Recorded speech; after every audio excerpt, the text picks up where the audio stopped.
Hey, welcome to the Green Turtle, Coach Billy Hahn, and special guest tonight is a guy who's been with the program for how many years now, Jay? 11 now, boss man. 11 years? 11 years. Jay Kuntz, who is does a little bit of everything for the basketball program. Sort of a jack of all trades. Jay started out as a manager with the Mountaineers when I was here.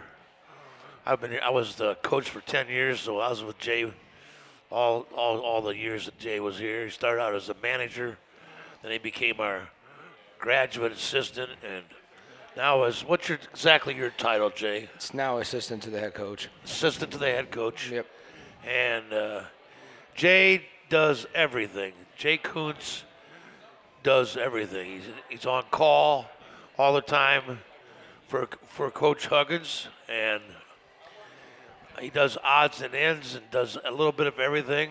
You can only imagine some of the things that you've done, and Jay's seen a lot.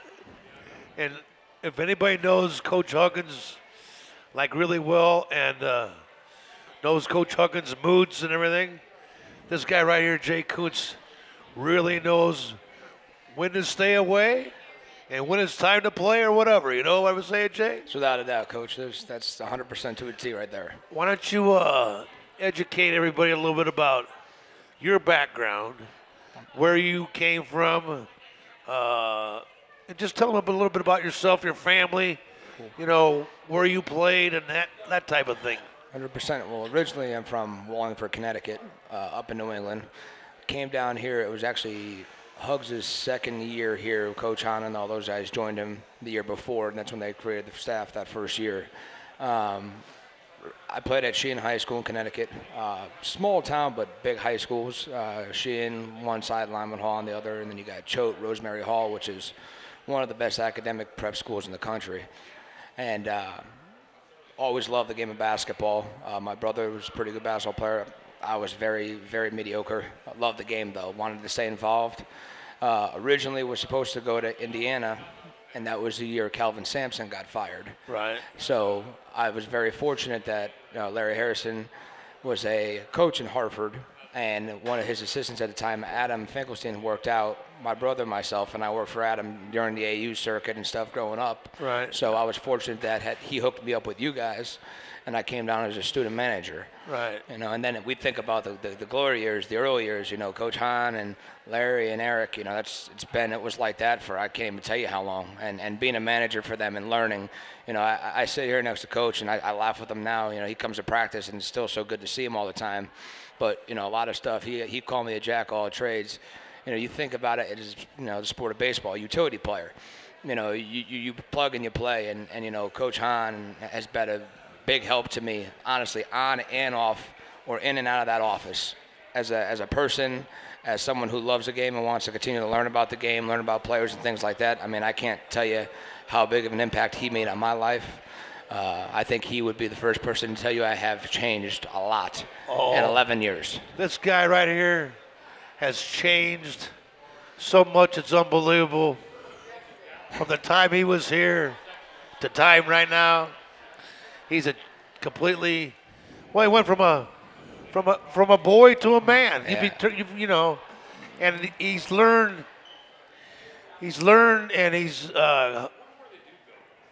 learned how to do things more the right way, how to treat people and how to tell people something, and he gets things done. And Jay's learned a lot. Jay's come a long ways. I give him a lot of credit for changing and becoming better and better since I've known him. We've become very, very good friends, and we've got a trust factor that I don't think a lot of people have with each other. And Jay and I we've developed that relationship. So I've got great respect for you. I feel good about you because I feel I have helped you in different ways, and that's part of our business, Jay. I think you can talk about it, but it's trying to help kids trying to teach kids of doing things the right way and how to treat people, how to relate to people. Our business just is not basketball coaching. Yeah, that's a big deal, coaching the game and skills and all that stuff, but there's a big part of developing people and helping them grow as people and help them grow as men. So I think, Jay, you're doing that now. And I appreciate that. You know, you got to think about this for a minute. You know, when I first got here, I was 17 years old. Circa now, I'm 28. So, you know, the best thing in the world is, you know, I was lucky to be raised by two great parents. My mother and my father are saints, but, you know, Coach Hahn could also tell you he's met my parents. And as soon as I graduated high school and I got sent here, just like they said to everybody else, just like these recruits said to their parents, he's yours. They threw me at him. And, right.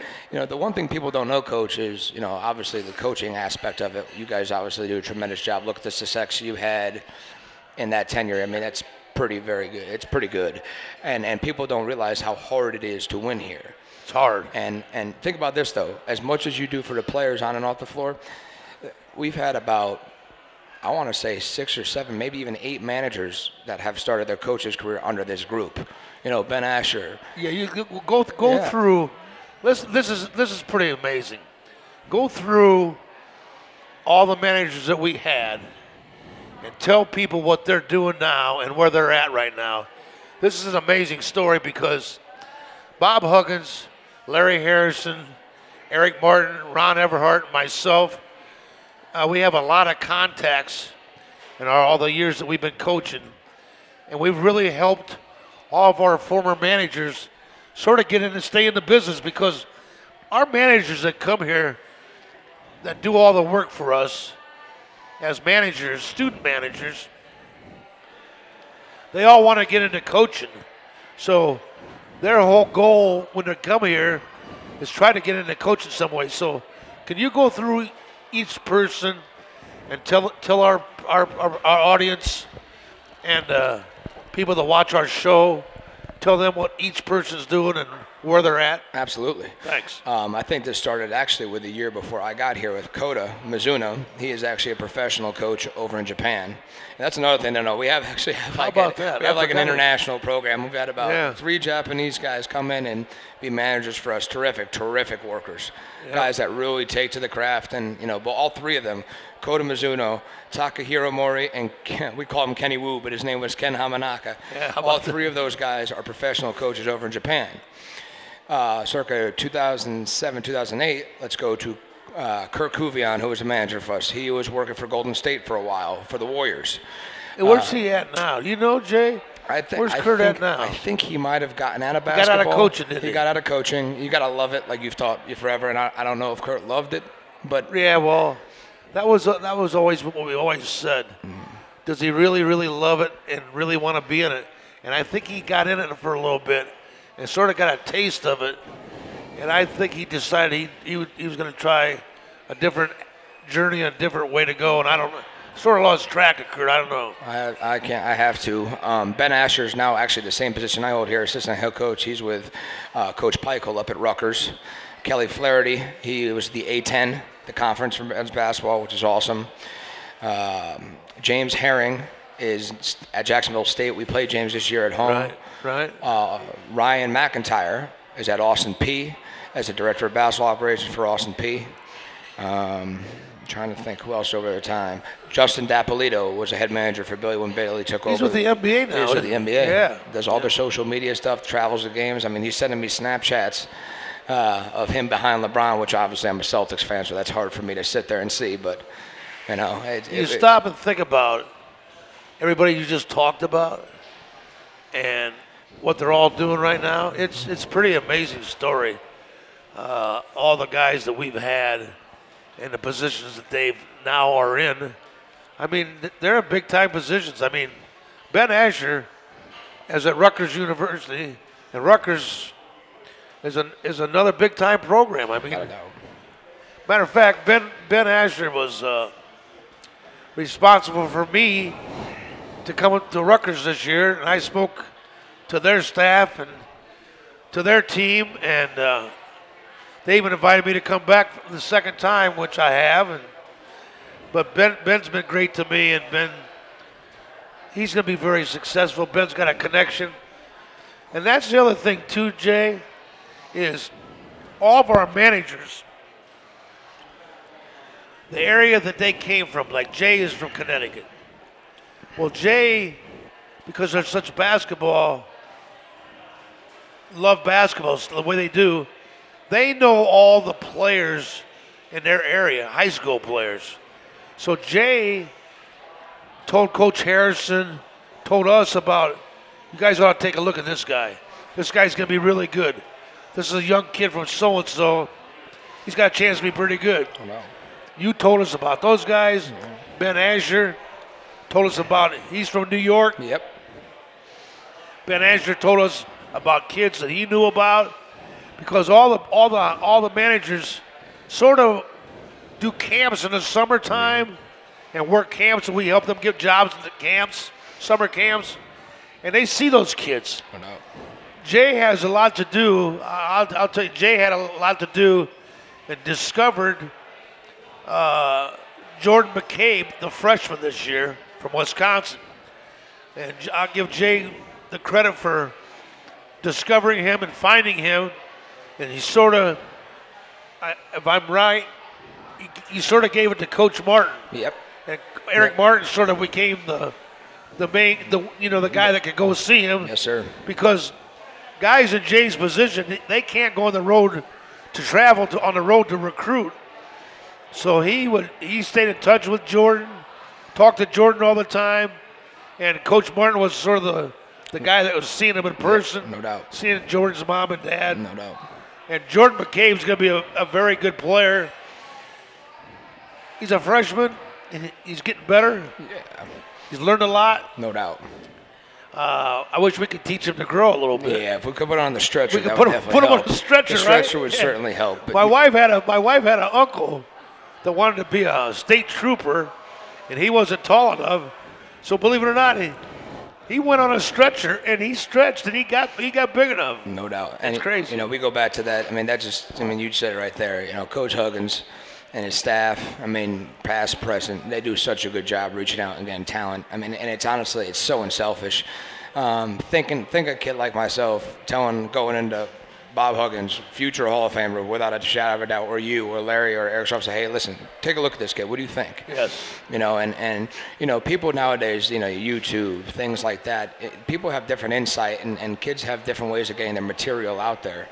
But, you know, it shows you what kind of staff we really have. I mean, for them to listen to a kid and say, hey, you know, kid, get out of here. Like, what are you talking about? That doesn't happen everywhere, man. And, you know, Eric Martin, you want to talk about a guy went in, along with Bob Huggins, obviously, and went into Wisconsin's backyard and took a kid like Jordan McCabe out of Wisconsin's backyard. Think about that. Yeah, that's impressive. That's a tough get. That's a tough get. He was all state, 3 years in a row. And he was Mr. Wisconsin twice. He was Mr. Basketball, Mr. Wisconsin basketball twice. He turned down the Wisconsin Badgers and everybody else in that state to come to West Virginia. That's pretty amazing when you think about it. No doubt. The other thing you've seen, here's what Jay's been through as well. Jay's been through the good times where we've had great teams, been to the Final Four, Sweet 16s, Elite 8s. And Jay's also been around when we were really bad. No doubt. Whew. Bad, huh, Jay? 13-19 still stings. 13 and 19. That was not a good season, was it, Jay? No, sir. It still hurts to think about. Well, you know what? Bob Huggins said he will fix it, and he fixed it. He certainly did. And we went from 13 and 19. Next thing you know, we're back in the Sweet 16. Yes, sir.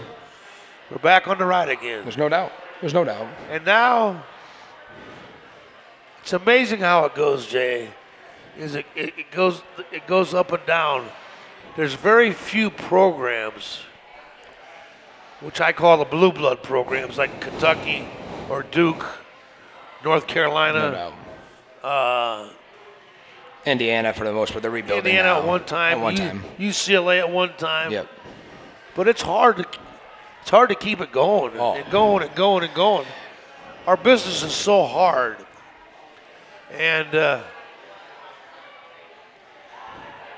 it amazes me, after coaching for 40 years, all the places I've been, it blows my mind how everybody thinks that they know what the hell's going on. For example, and I'll bring this up because Coach Huggins asked me to bring this up tonight on this show. So this morning on social media, Facebook, yeah. There was this guy that wrote this brutal article that claimed he wrote the article about this year's team, and if he was coaching the team, how we would have a better team and we'd be winning. The guy rambled on for like unbelievable. If you haven't seen it, it's on Facebook. And what's his fake name? His name was Delmas. Delmas. It's a hell of a name. His first name was Delmas. Now you know Delmas. I don't know what his last name was, but who names their son Delmas? I don't know. That's got to tell you right there. No doubt. Then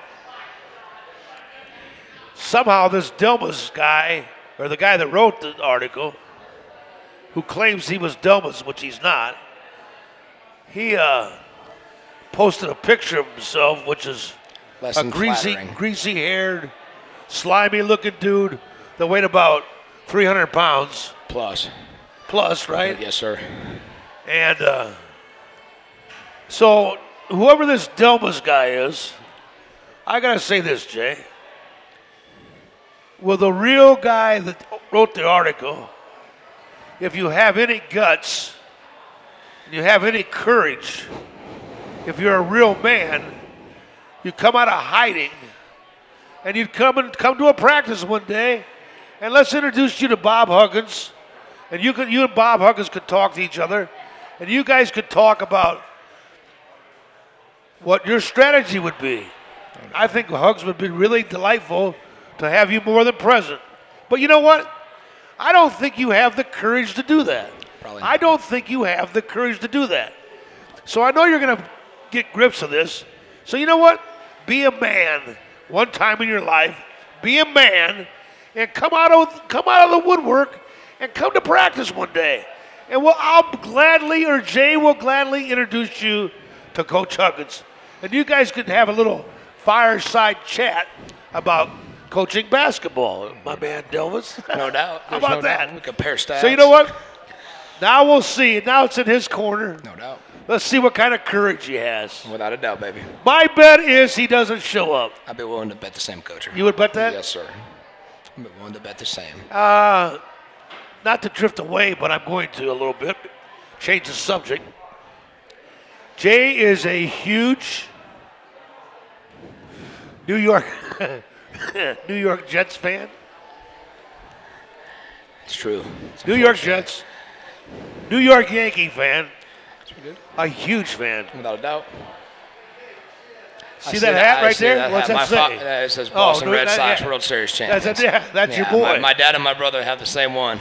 So, Jay has a total fondness for a guy named Brady, right? You like that guy? Oh, I'll tell you what. You love that guy, don't you? He's haunted me. You know, and it doesn't make it worse that the New York Jets are the ones who started his career. Brian Cox had to hit Drew Bledsoe, had to end his career, and we had to start the GOAT's career. And you know what? As much as I might have this taste for him, you got to give the man his due. It is what he did the other night and what he has done his entire career is incredible. This is how crazy Jay has become with Brady. That I came in there to practice the other day, and Josh Eilert, who loves the Kansas City Chiefs, who they beat, I said, "Hey, Josh, looks like Brady got another one of you guys. Like, he gets Jay, but Brady got – Jay goes, he willed that guy offside." Tell what you said.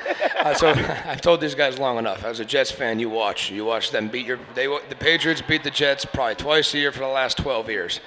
And you sit there and the most unthinkable. I mean, the Patriots, there's always that lucky play with them. Something always seems to happen. And I told him, I said, you never bet. If you're a betting man, you never bet against the devil and the son, a.k.a. Belichick and Brady. So I said, they're like, I don't know how that guy jumped off sides. I said, I do. And Ho's just looking at me like I could, see the things. He stared him in the eyes and said, come on, buddy, come off sides. My man jumped, and that's out. Patriots win in overtime, won the coin flip, and drove that ball right down the field to win the game. The guy was offsides. Oh, my God. They win the game if the guy doesn't. He's not offsides. They win the game. It's over. Oh, man. Chase says that Brady willed the guy over. He looked him into his soul and said, come on, buddy. Get over that line of scrimmage. I love it. No doubt. Let's keep talking about your fanship. The New York Yankees. New York Yankees, baby. And I got a friend of mine who is the general manager for the New York Yankees. His name's Brian Cashman, that I've known for a long, long time. And Brian Cashman is the general manager for the Yankees. Yes, sir. He's the best. And I educated Jay about Brian Cashman and my relationship with Brian, and told Jay that Brian Cashman isn't good, he's great. He's always moving, always wheeling and dealing. No. He makes great trades, I think. Without a doubt. Tell us a little about the Yankees and the future of the Yankees. No doubt. And what's going on with them. I'll tell you what, you want to talk about him wheeling and dealing. Obviously, you look at yesterday who got elected the Baseball Hall of Fame, and obviously Mariano Rivera, questionably the best closer of all time.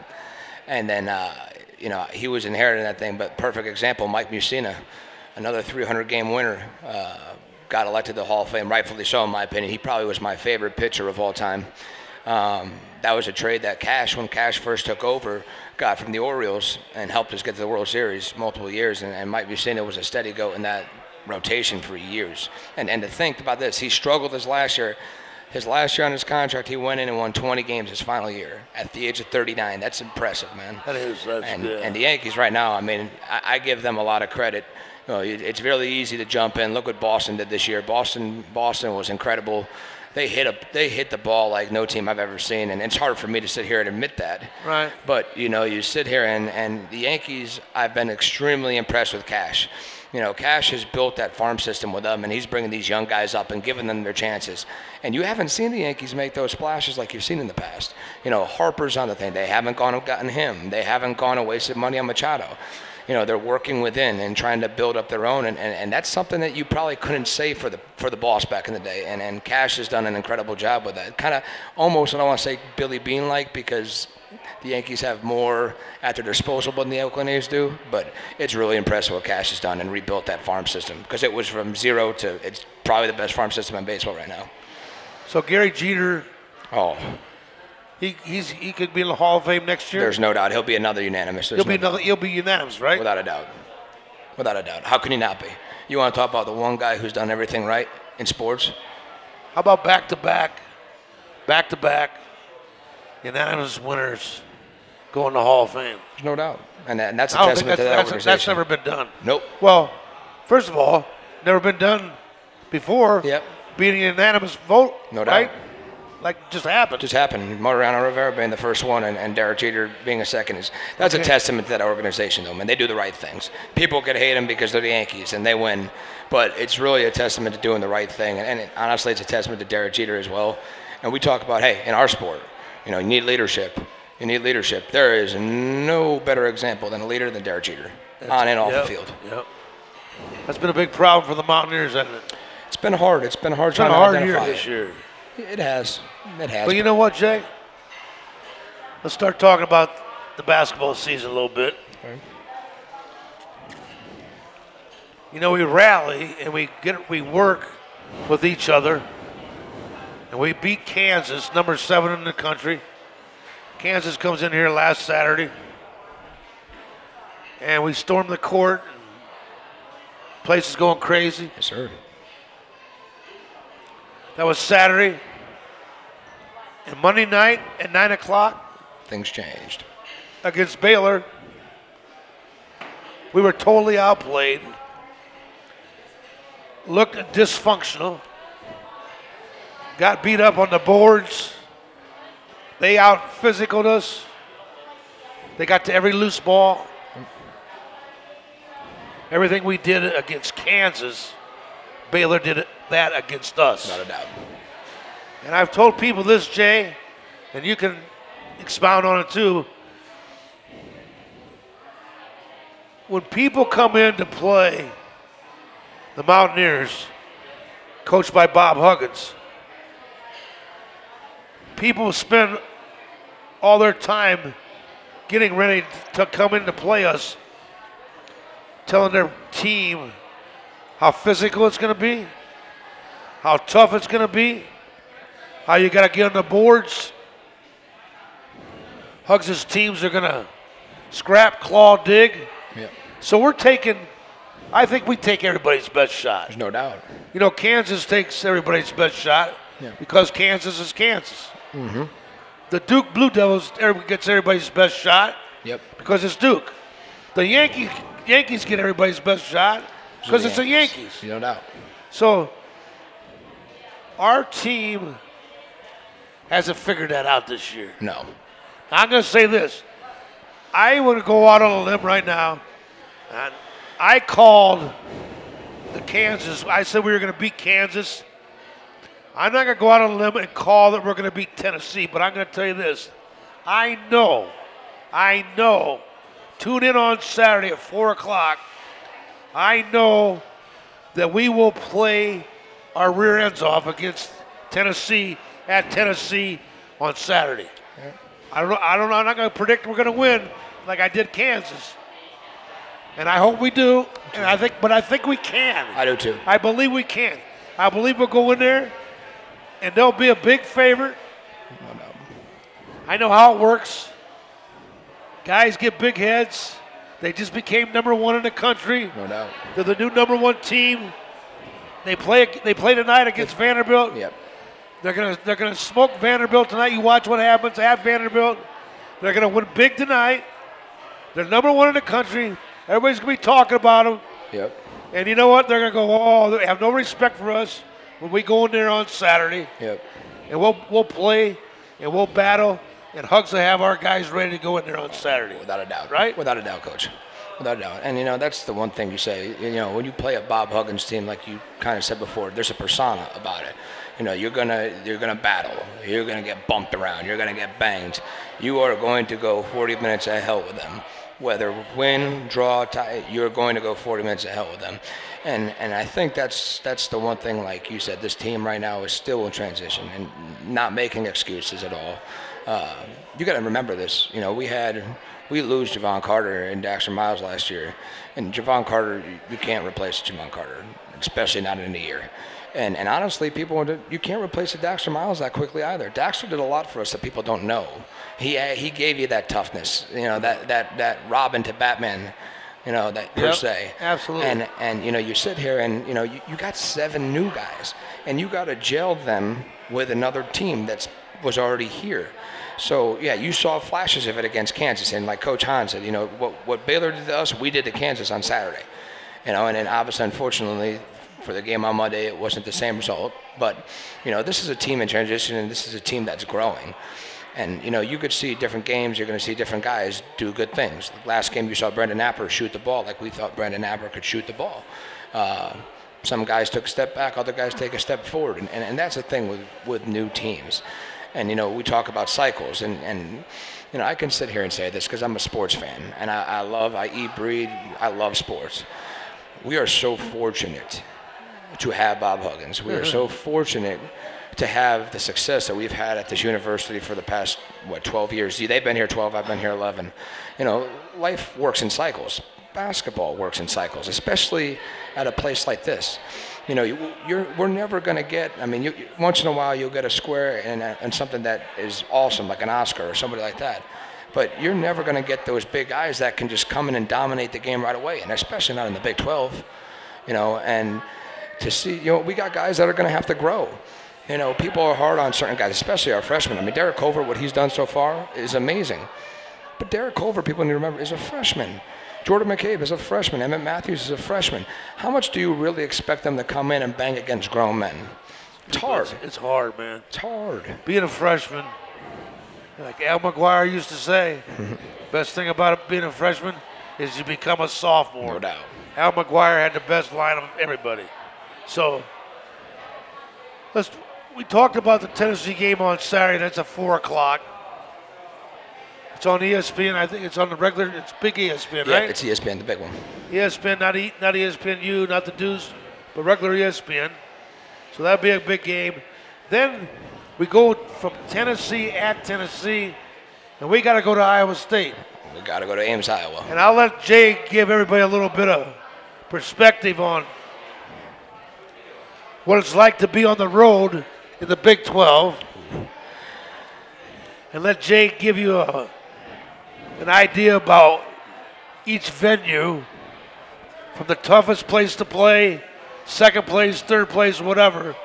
In your opinion, why don't you go through that for me, Jay? Well, I think as much as we don't want to say this, Kansas by far is the hardest place to play. Billy will tell you the fact that we've been in battles with them for years, and we quite honestly should have beaten them there probably the last 4 years. That's right. I'll never forget the double overtime game there.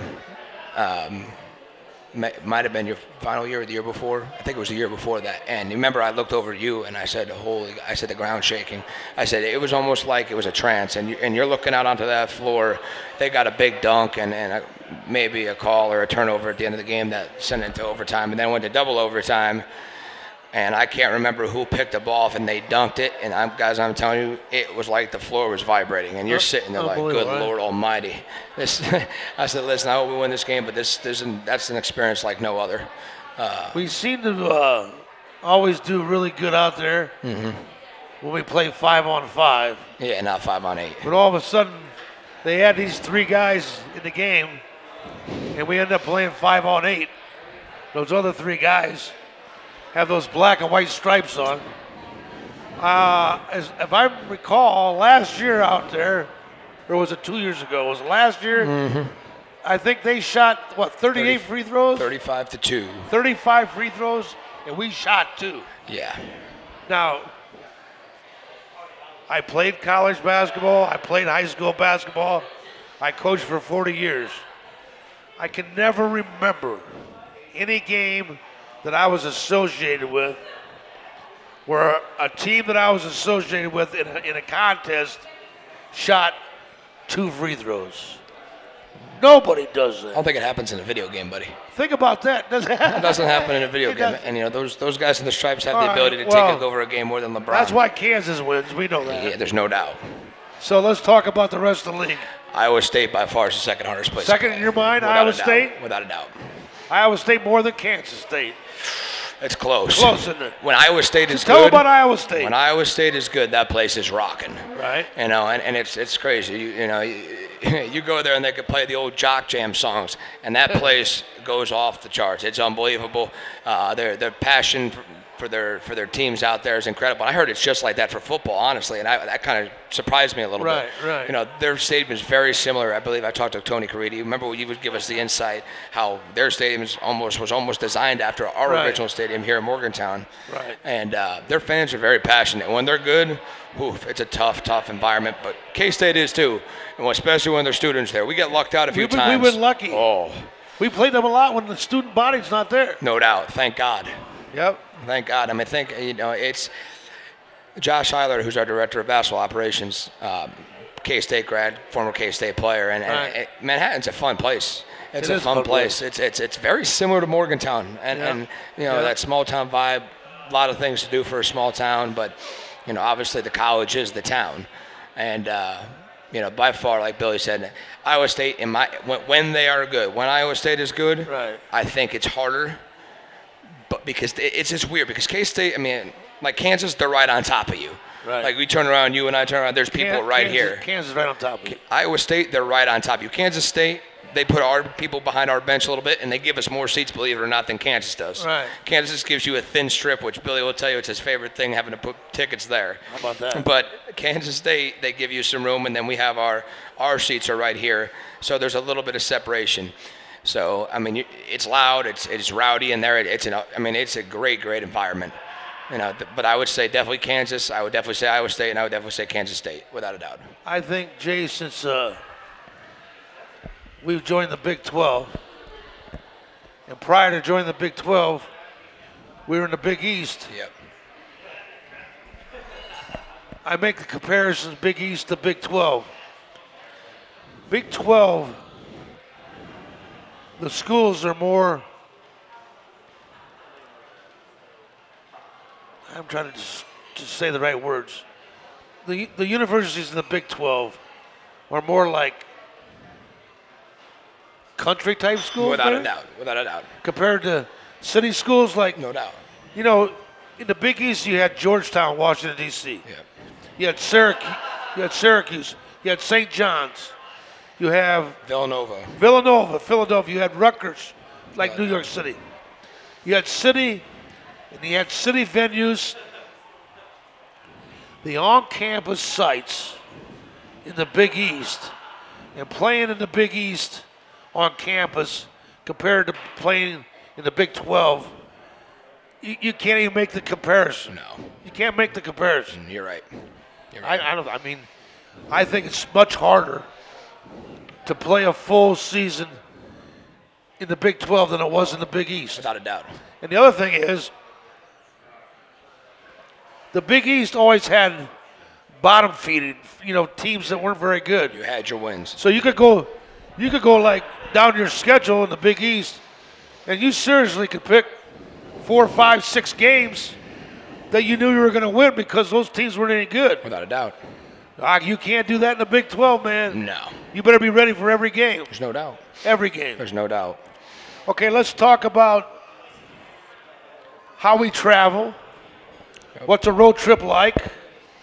You have a lot to do with the road trips, I know that. Yes, sir. Just tell everybody a basic road trip and how we travel and what we do on a road trip. All right. Well, usually, we'll travel. So we play Saturday. We'll leave Friday afternoon, late Friday night, early Friday night.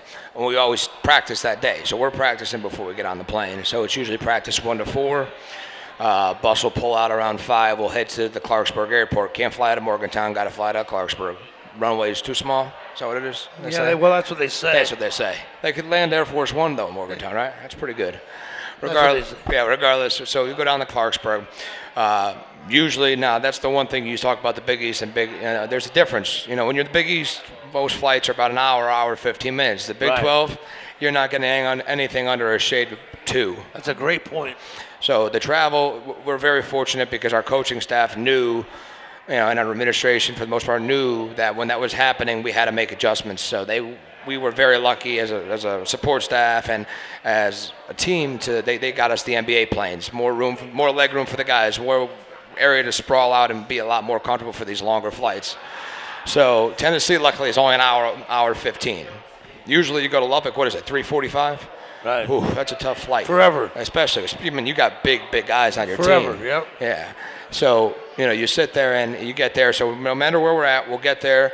We'll go right from the bus, right from the plane onto the bus to the hotel. We'll have a team meal, and then we'll go over to the arena, get some shots the night before the game. Next day, generally, depending what time the game is, if it's later in the afternoon or at night, we'll have shoot around. If it's like a noon or 2 o'clock game, we probably won't have shoot around just because the quarter times that will be given over there probably won't be available. Right. So, think about that. It's a quick turnaround. You get there, you get shots up the night before, you come back, you kind of rest it, you lay it down. Next morning, you're up for breakfast. The one thing is, we've been known to even walk through at the hotel, just over certain things, getting their mind right. Go over to the game. Right after the game, you get right back on that plane, and you go right back to Morgantown unless it's a double trip. And it's tiring. These are college athletes. These guys have classes. They have study hall. They have practice. It's one thing after another. College basketball season's grueling. I got a lot of good friends in college football, and I love them to absolute death. They play once a week. Yeah. They travel 1 time a week. Right. Well, we're traveling 2 or 3 times a week, if that. Right. And it's hard. It's a grind. Nothing worse for me was getting back from a Big 12 road trip when you pull in at 4 or 5 o'clock in the morning and your car's all full of ice and snow, and you're going, we gotta be up the next day. There's no doubt. Players gotta go to class. We gotta coach. We gotta get in and we gotta break down tape. We gotta do a lot of stuff. And I used to just die when we play a 9 o'clock game Eastern time, because everybody in the Big 12, it's 8 o'clock their time. Mm-hmm. Now, it's 9 o'clock our time. We got to fly. We got to go to the airport. We got it's Go through. got to go through security. Yeah. Got to go through all that stuff. Get on the plane. We come back. Get to Clarksburg. We got a bus for 40 minutes. Without a doubt. Then if you got a bus driver that misses the exit, you're really in trouble. That did happen. Oh my God, I forgot about that. Think about that one. I did. But you know, there's one trip, and I'm trying to remember. It might have been Texas, and something happened. And we didn't get home to 6:30 in the morning. And our coach is like, "This is what I'm talking about, man. Like you coming home and the sun's coming up. These guys got class. I mean, Stephanie's got them classes because all of our practice schedule's planned around it. So these guys have to be there. I mean, if they're there in town, they got to be in class, and that's a hard thing to do, man. You know, training and all that stuff. I mean, everyone sits there, and you know, those guys. And this is going to circle back a little bit, but you know, like Coach Hahn said about our boy Delmas earlier. You know, everyone has a lot to say when you want to put your name by it. Right. The one thing in life that people can respect you the most for is, hey, if you have an opinion and you feel that strongly about that opinion, put your name on it. If that's how you feel, people will respect you a hell of a lot more for that. Absolutely. A lot of cowards out there, Jay. Yes, sir, there are. A lot of cowards out there. Without a doubt. Keep listening, Delvis. Poor Delmas is going to have me written all over the thing here shortly. I know. Let's talk a little bit about this. The role that our players have in the community. Yeah. I know you do a lot of work, set up a lot of events for our team. Give everybody an idea of what you do and what you try to get our team to do in the community. Without a doubt. We're fortunate to live in such a great community in Morgantown. The fans love the team, and obviously it's important to us and our coaching staff to give back to that community that supports us so much.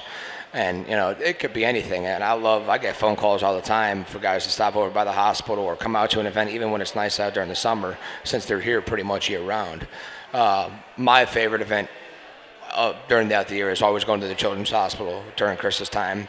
I think that gives the perspective to these guys that some of them have never seen before. You know, our guys come from all different backgrounds and all different areas all over the country. And for them to really have that experience, and Billy, you were there the first year I ever did it, and you could tell them it was hard. You know, you go into the PICU and the NICU area, these kids they didn't do well with it. And, you know, it was, you know, you had Jay Sean Page, you had Tariq Phillip, and guys like that honestly, I'd never seen them have that kind of emotion and something like that before. And I know Billy, and I asked Billy specifically to speak to them before we went up there, because I knew he could be the one that can reach these guys and tell them, like, listen, you guys are going to see some things that you've never seen before. I mean, we've all had experiences that were tough and stuff like that, but you don't really realize that struggle till you're going through it. And, you know, there's no one, you know, obviously with Kathy, who's the best over there, sitting in the stand over there, but she's the best. But, you know, not many people can go through that. Yeah, not many people could understand what it's like going through the experience. And if anybody could, Billy could. So, you know, that's usually my favorite experience. But we'll do everything. We went to the homeless shelter this year, fed them a meal during Thanksgiving. I thought that was awesome. Go reading at the local elementary schools and the middle schools we have connections with at Suncrest Middle. Stepping Stones is another great one. Katie Katz and them over there, they do a terrific job. Chase Harler is phenomenal going out there, and he does a terrific job. And like I said, there's different plugs throughout the community, but we even do Eric Martin. Eric Martin is one of the most giving people you could ever meet. We do a little thing during the summer for underprivileged children that, you know, can't afford to go to camps and can't do this. So we put on a kids' day with the Mountaineer men's basketball program at the facility, where we get to jump in the big slides, and we play kickball and do a different bunch of basketball stuff for these kids. And it's a free clinic, and the last 2 years it's gone off to a T. And that really shows you the kind of people that Bob Huggins surrounds himself with. And you know, although Billy's retired, you know, Billy's always around because he to this day still gives me things for me to do with the team that are rewarding experiences and that can give them some insight on how life truly is. Because listen, like he tells everybody, that ball stops bouncing for everybody eventually. You know, and people laugh at that joke, but until it really happens, you don't understand. And you need to be prepared for when that time comes. And life's experiences have a funny way of really kind of transforming you, and I think you could touch on that. I've often said this, that a basketball season basketball season is very comparable to life. The ups and downs that people have in their life is the same thing with the basketball team. The comparisons are unbelievable. Everything could be going great. Could be on a big time winning streak. Everything's going great in your life. Family's good. Everything's cruise control. Yes, sir. And then the next thing you know, bang, knocked on your butt. Now, how are you going to get back up? No doubt. How are you going to respond when you get knocked down? So, same thing in basketball. You get knocked down, how are you going to get back up? No doubt. And and that's why if I was a corporate guy or I was a business guy, I owned a company or a business, I would want to hire former basketball players. No doubt. Because I think you're going to hire somebody that's got motivation, you got somebody that's going to understand what it takes to work, Not a doubt. understand the importance of teamwork. I think there's a lot of comparisons to real life. So, trying to think now, let's talk a little bit about monitoring our grades and get all of our guys to get their degrees. No doubt. And what that process is. There's one person, and I know she happens to be here. Is she here? She's in the back. She was sitting in the back when I walked in. Well, let's bring her up here for a minute. If she's still over there, I would love to have her come up because there's only one. She was when I walked in. She was here. Really? There's only one person responsible for that, and that's Stephanie White. She happens to be probably one of the most incredible people you could ever meet. I got a feeling she might have left because she might have. Because her husband is the head coach for the women. Yep. And they have a game tonight at Morgantown High School. Oh, do they really? Yes. She might have left. She probably went to that game. Yeah, she's unbelievable. Oh my God. Stephanie White is unreal. The time that she puts in and the time that the tutors Vicky and Ann and it's going to slip me the new woman who we hired to replace because Miss Vicky left full time, so she still comes in as a tutor. Right. They are, I think it's Kirsten. They're incredible and their work ethic, the way they are with the guys and I mean it's not the best hours either. We practice and they got to work around them and we really they are such a valuable part. We talk about team and staff.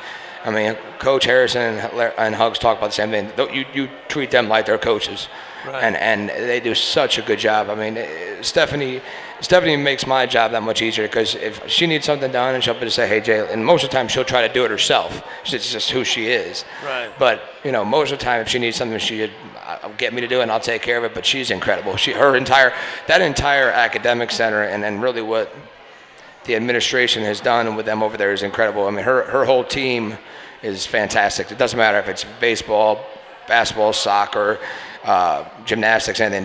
They do a terrific job. Right. There's so many parts of the puzzle. No doubt. And fans are fans, and they get upset when you don't do good. Yeah. But I think it's hard. I think we've done a pretty good job of explaining to everybody all the things that take place. No doubt. And this business is hard. Oh. This is a very difficult business. You're dealing with kids that come in 18 years old, 24, 25. There's no doubt. And think about this. I mean, we laugh about the freshmen. They graduated prom 6 months ago. And I'll say this, some of you, that are the fans and they care, and I love everything about that. The passion that West Virginia fans have is incredible. And, like I said, I'm a Northeast guy. We have a lot more professional sports, basketball-wise. You have UConn and stuff like that, but the passion you all have for WVU and West Virginia University, it's bar none. But, if we lose games, I know it hurts. It hurts us. But I can assure you this: there's nobody it hurts more than Bob Huggins and those players. It's amazing. And you know, some of the things that people say, you know, I'm very fortunate to work for a guy like Hugs, man. He is one of the most special people you could ever meet. And I know you could attest to that more than anything, but he is one of the most special people you can meet. And he cares so much. So, yeah, I understand at times things get hard, but they got to stick with us. Just like anything else in life, things could change. We're never going to stop working. We're never going to stop trying to get it fixed. We're never going to try, and we will have it fixed. It's only a matter of time, but people need to be patient with us. No doubt about it. You know? Well, I'm going to wrap this thing up a little bit. I got to talk about next week. First, Jay, I can't thank you enough Love having for you. showing up. Jay Kuntz did a great job tonight. Let's give Jay a hand. Yeah. Thank you. Yeah. Good job, Jay. Thank you guys very much. Very insightful for everything you did. Appreciate you. Next week, my show will be on Wednesday night next week as well. I usually have a show most of the time on Tuesdays. Couldn't do it on Tuesday this week. Can't do it Tuesday next week because next week, my wife and I have been invited to go to Charleston. There you go. For American Cancer Society. That's awesome. American Cancer is having a legislature's going on. Yep. States and legislation. So all the legislators are down there, and on Tuesday night, they're having a basketball game between the legislators. Wow, that's awesome. And I'm going to be a guest coach. My wife's going to be my assistant coach. And they're trying to give Jim Justice to be the other coach. That's awesome. So it would be a pretty good event. Oh, that'd be hilarious. And then we get up on Wednesday morning and we actually go and we deal with issues that they're trying to pass. The Cancer Society That's awesome. is trying to pass at the legislative sessions. Wow. So Kathy and I will be attending those from 9 o'clock in the morning until about 12 or 1. Then we'll drive back. That's awesome. And we'll do our show next Wednesday night from 6 to 7. That's awesome. So tell all your friends, anybody out there, next Wednesday night, 6 o'clock to 7, same place, same time, right here at the Green Turtle. I want to thank the Dominion Post for sponsoring my show. You can see this show on DominionPost.com, which will be up tomorrow. So go to DominionPost.com, tell your friends to watch this show. And I also want to thank the Green Turtle. No doubt. Green Turtle has been a great sponsor for this program. Absolutely. And have provided my guests free complimentary meals. Yes, sir. Thank you They very much. feed my wife and I every week. There you go. Pretty good deal. That's a pretty solid. So again, thank you very much. Safe travels. Thanks for coming out. We'll see you next week. Take care. Bye-bye.